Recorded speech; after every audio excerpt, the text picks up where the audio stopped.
When you think of musical Lutherans, Bach, Chris Johnson, Hansen, Mons, or Ylvisaker come to mind.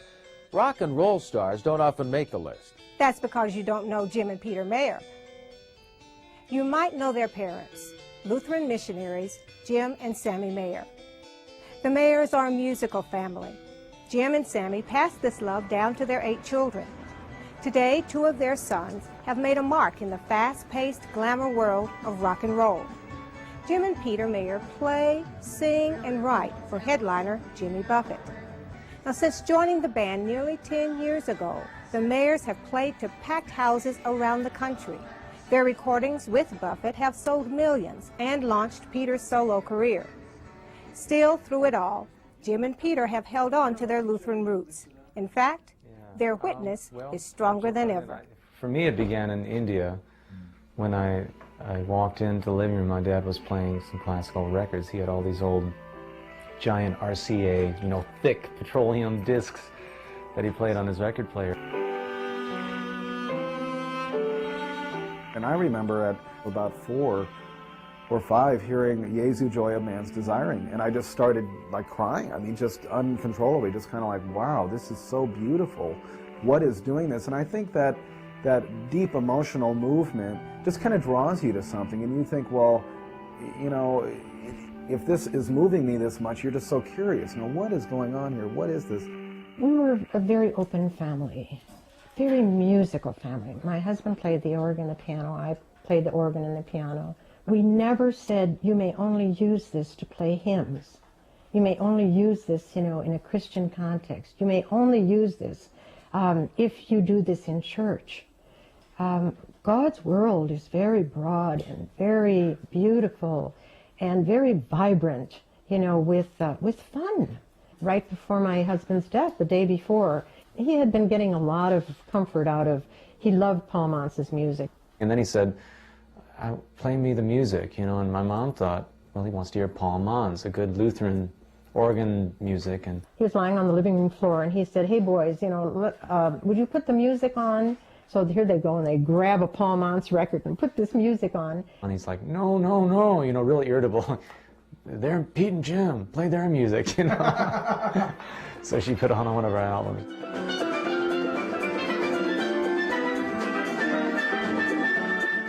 Well, first of all, I think God is really patient. My own faith journey has helped me to be really tolerant of other people because he certainly waited for me a long time.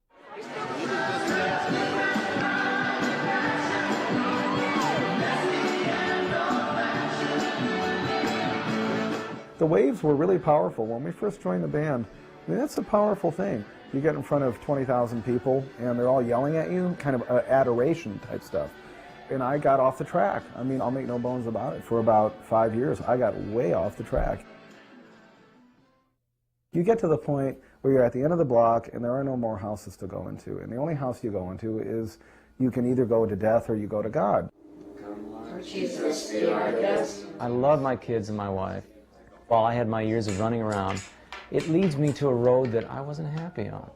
And it's not a huge apology, it's just that I didn't like it. And I felt distant from God, I felt distant from faith. And I thought, you know what, I was brought up with that light and I felt this joy as a kid. I'm not going to lose that. It's definitely loud. Right now, what keeps me centered is very simple, it's prayer.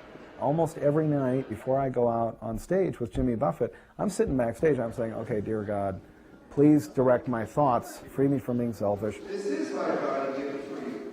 I really think that Peter and Jim know who they are and whose they are, and that the relationship that they have with Jesus Christ is very important to them, and that relationship then is based on what God has done for them, and then they try to treat everyone and see Jesus in everyone they meet. There's one from Ron here.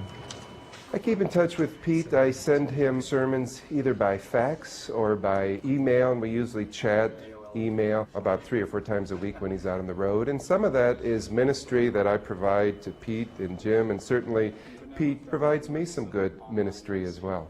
Hey, I'm waiting for my sermon, man. Where is it? It's been 4 days. I'm desperate.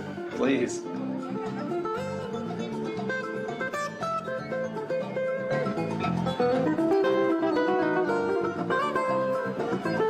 have opportunities before the concert to do what we call Club Trini.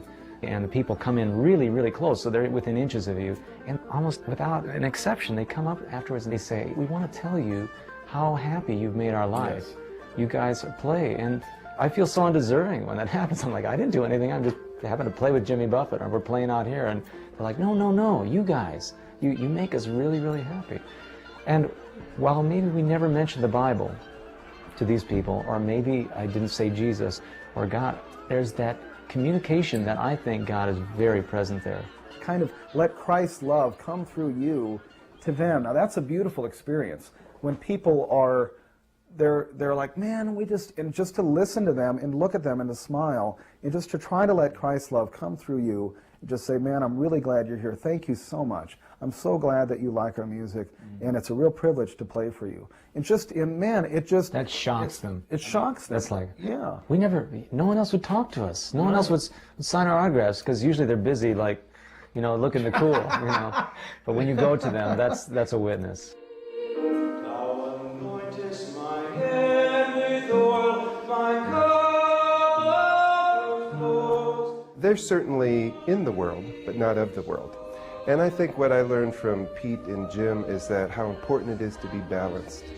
They play in front of 20,000 or 30,000 people in large stadiums. Our seating capacity here is about 250, and so it's kind of a different venue. And yet, when they come to town, it's very important for them to worship. Sometimes they play in the service, other times they're worshiping with the congregation. And I know when they come up for communion, that's very important to them. And so here are guys who could be any place, and yet they elect to come to be at this place and to celebrate God's presence. And I find that really exciting. A lot of people, come up to you and said, gosh, you're a musician and you're a Christian, therefore why aren't you a Christian artist? And for me, first of all, my response is, well, I am a Christian artist. It's almost like going to anyone who is a layperson and saying, well, you're a good speaker, why don't you be a minister? It's like, well, I'm not sure that's what my gifts are. I had friends when I was young that because I was practicing 8 hours a day, they thought that I was not being a faithful Christian. Like, you are too much into your guitar. How dare you get so into something? Get out there in God's world, man. Get out there in this world and be with those people. And sometimes the best way to do it is to rock and roll. The church is not the end of mission. The church is mission. That is God's mission to the world.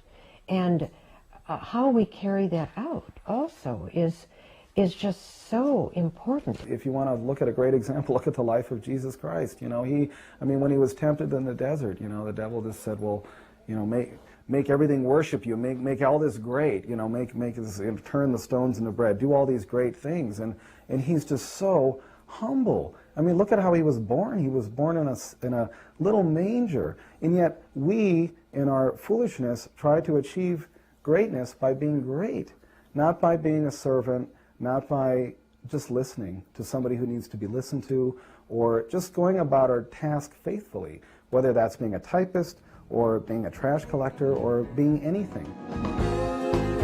Shall we dance to the beat of our hearts? I have an album called Green-Eyed Radio. Jim produced it, we played on it together. The whole theme of that was like, this is who I am. You don't have to like me, but this is who I am. And the brown-eyed trash collector and the blue-eyed baseball player had just as much to say.